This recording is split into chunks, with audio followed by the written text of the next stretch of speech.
Welcome back to the lesson. In our previous video, we've successfully created our admin profile view. And in this video, we're going to be showing our admin's data onto this our profile view.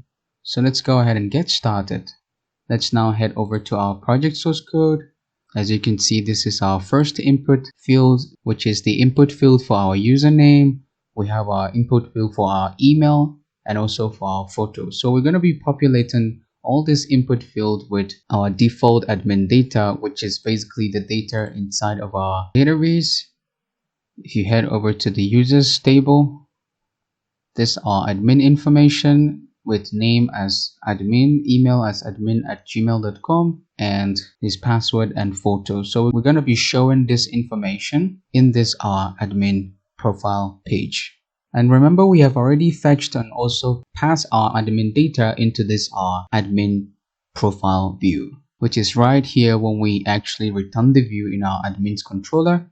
And here we fetch the admin data from our users table and then pass it onto this our admin profile view as admin data. So now we can simply go ahead and fetch the data using this variable.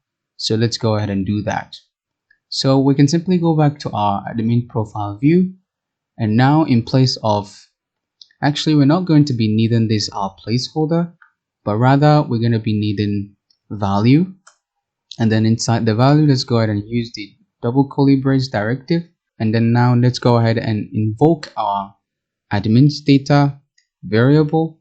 Let's copy that, get back to our profile view, and then call it as a variable like so. And now we're going to go ahead and call our name, which is our username, our name right here, name. Let me go ahead and use the structure. Let's say our name right here. We're going to call it right here. And then now let's go ahead and save our file and let's take a look. Let's go back here and refresh. And yes, as you can see, we are now having our admin username because we already passed it here as a value. So let's go ahead and do the same thing for the email.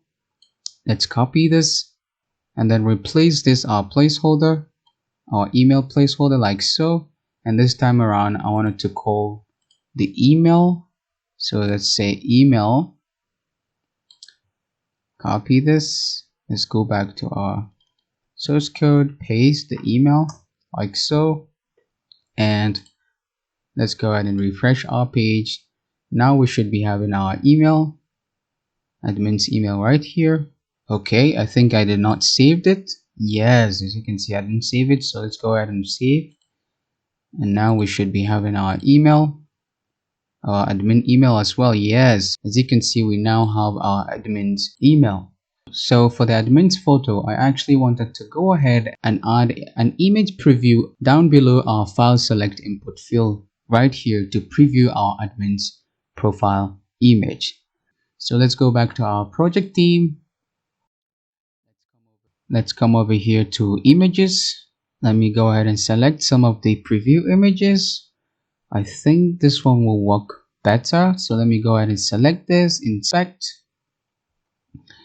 Let's now go ahead and select the image tag, edit as HTML, copy the image tag, and let's go back to our project source code. Let me go ahead and first of all drop it down here.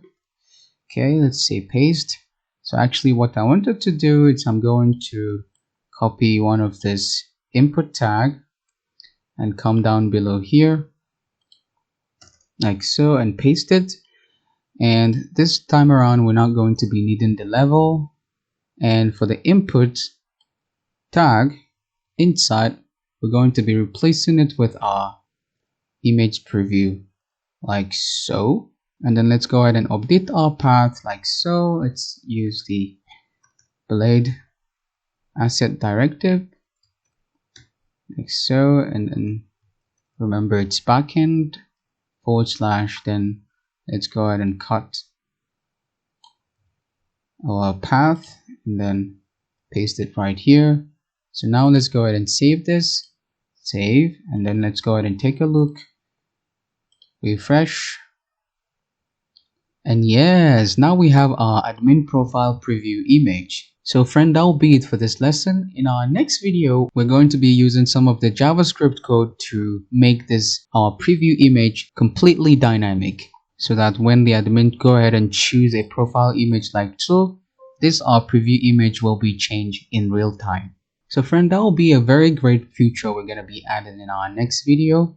So I hope you enjoyed this lesson, and I'll see you in the next one.